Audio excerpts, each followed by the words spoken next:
Olá, minha gente. Hoje nós vamos começar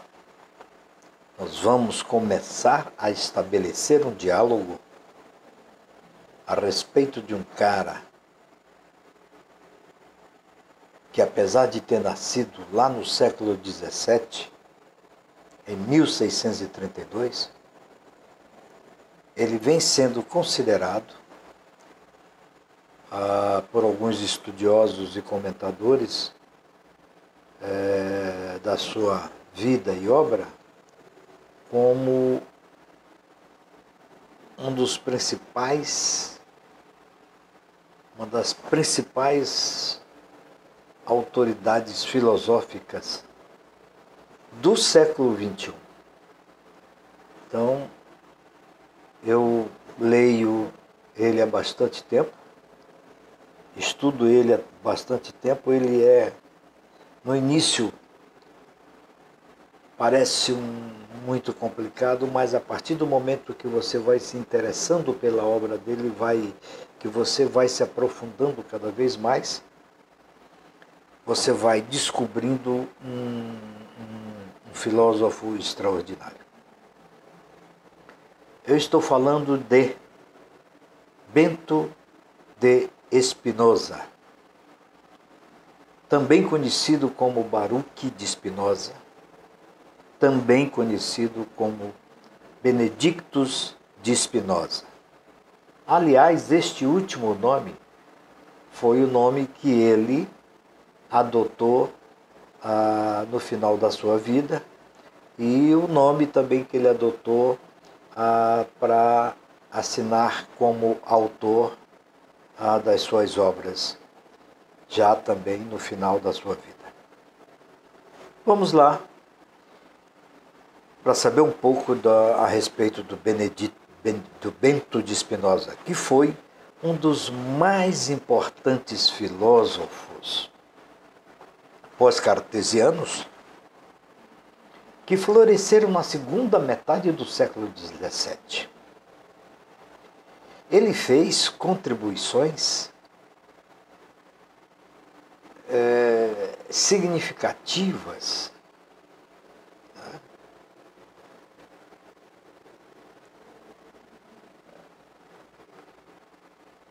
em praticamente todas as áreas da filosofia. Seus escritos revelam a influência de fontes diversas e muito diversas, né? Como o estoicismo, o racionalismo judaico-cristão, Maquiavel, Hobbes, Descartes, além de uma variedade de pensadores religiosos e heterodoxos de sua época, né?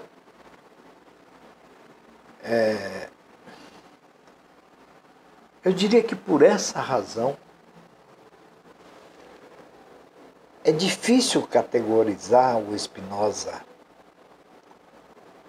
embora seja normalmente considerado, juntamente com Descartes e Leibniz, como um dos 3 maiores filósofos racionalistas,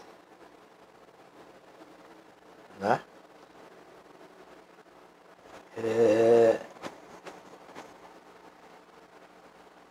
Entre os filósofos, o Spinoza é mais conhecido por sua Ética. É uma obra monumental que apresenta uma visão ética que se desdobra a partir de uma metafísica monista, na qual Deus e natureza são uma e a mesma coisa. isto é, se imbricam. Né? Uma coisa não é diferente da outra. Isso aí mais tarde a gente vai ver com calma, vocês vão entender isso direitinho. Para Spinoza, e isso é muito importante perceber desde logo, e aqui eu queria pedir para vocês uma coisa que é muito interessante.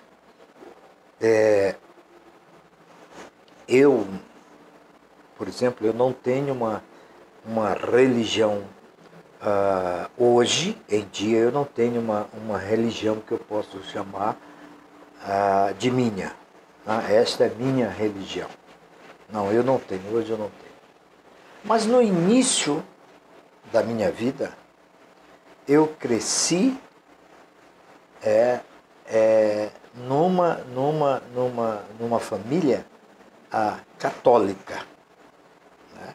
É família de formação católica. E ali por volta dos 8 anos de idade me aconteceu um fato.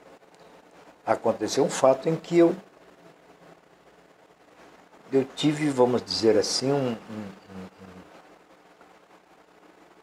despertar, né? E comecei a perceber que não era realmente aquilo que eu queria, né? A partir desse fato que aconteceu comigo.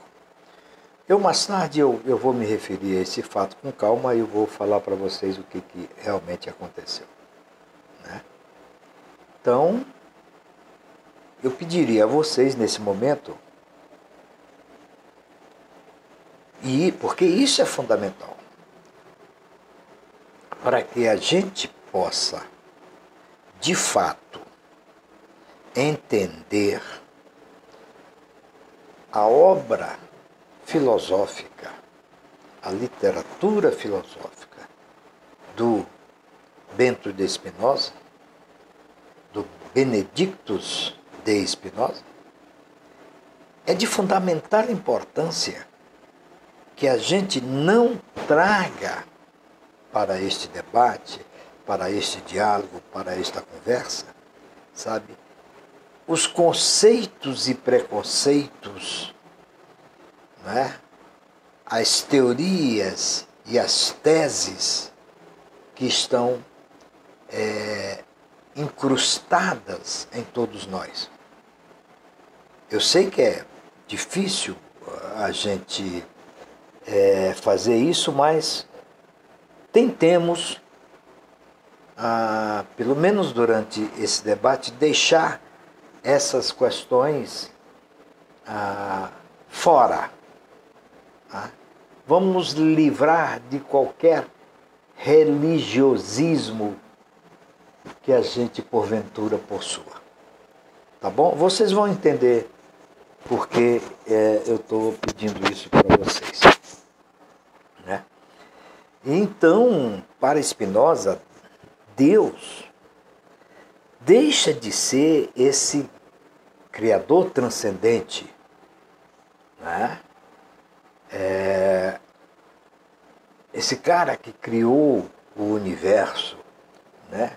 Esse cara que governa o universo, né?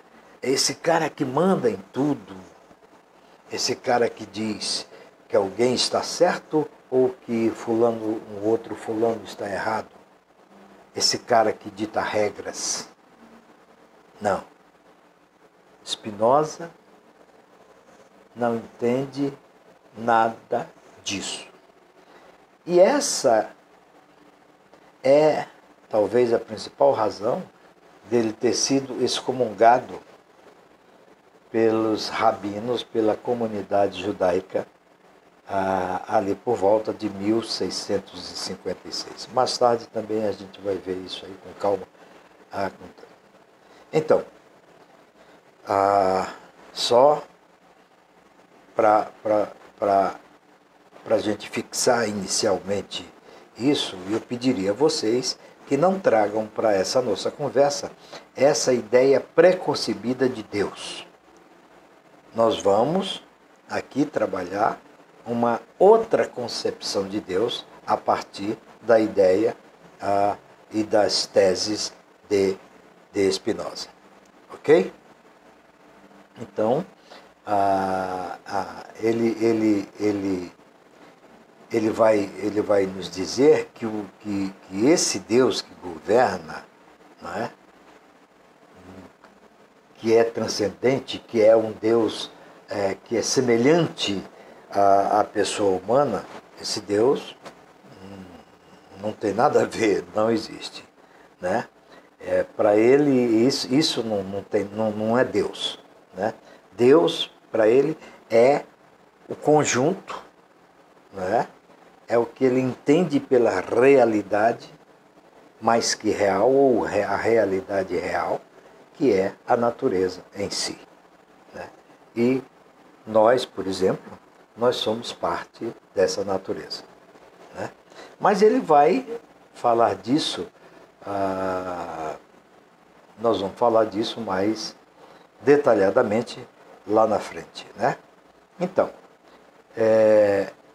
por causa disso, ele vai dizer que nós humanos, né, só vamos encontrar a felicidade através de uma compreensão racional deste sistema, né?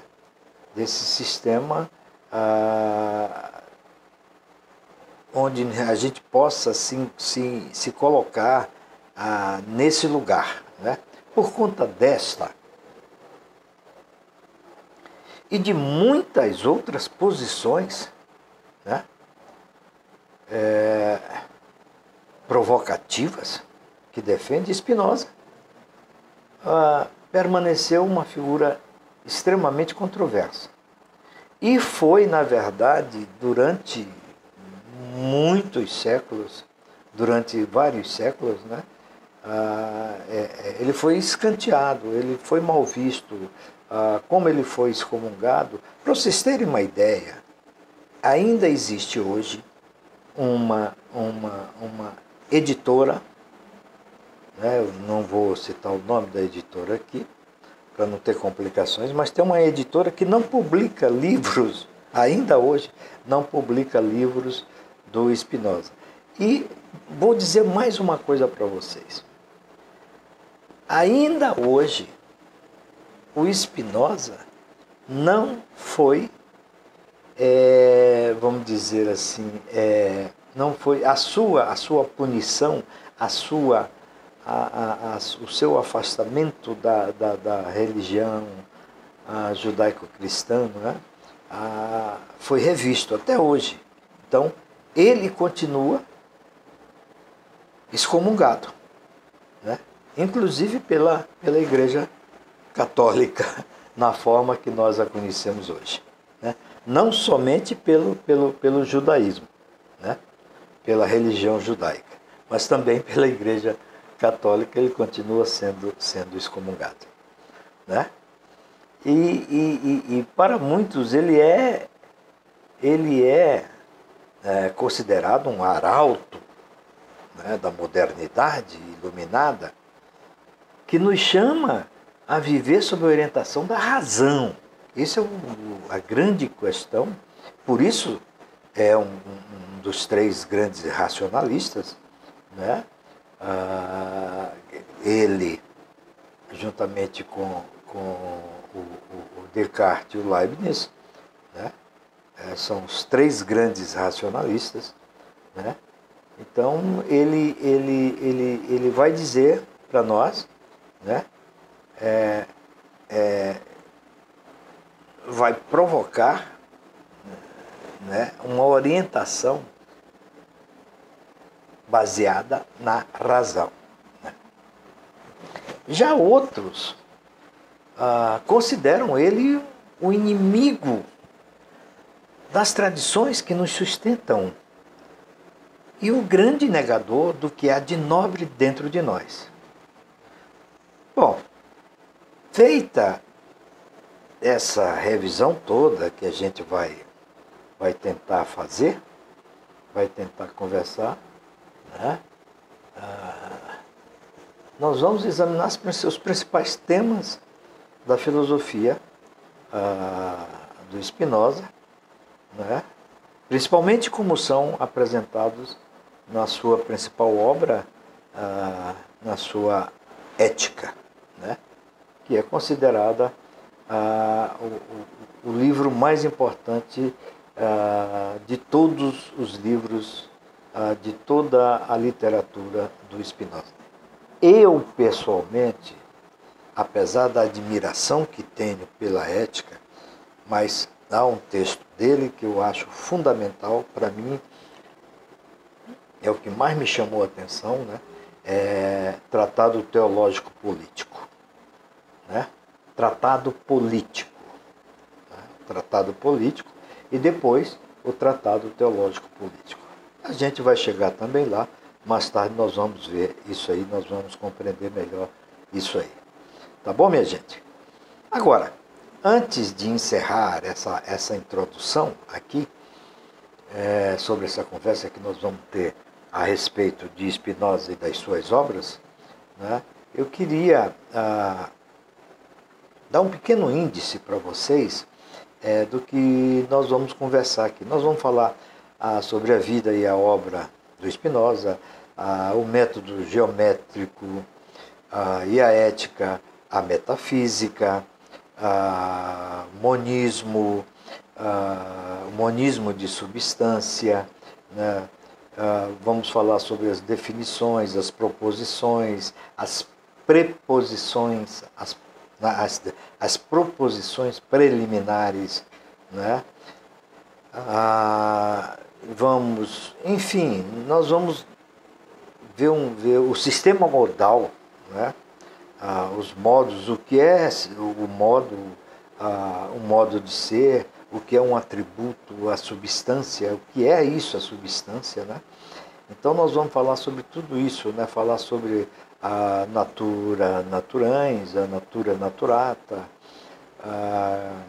enfim, vamos ver os dois tipos de modo, né? Vamos falar sobre os três tipos de conhecimento que Spinoza entende sobre o que é o conhecimento, o determinismo causal, sobre o paralelismo, né? A mente e cognição, a mente como ideia do corpo, por exemplo, que é uma coisa muito interessante, né? Da obra dele, né? A percepção sensorial, né? As ideias inadequadas, as ideias adequadas, o que é isso, né? Então nós vamos falar sobre tudo isso. Tá bom, minha gente? A gente vai ver isso com mais detalhes, né, a partir dos próximos vídeos. Ok? Até lá!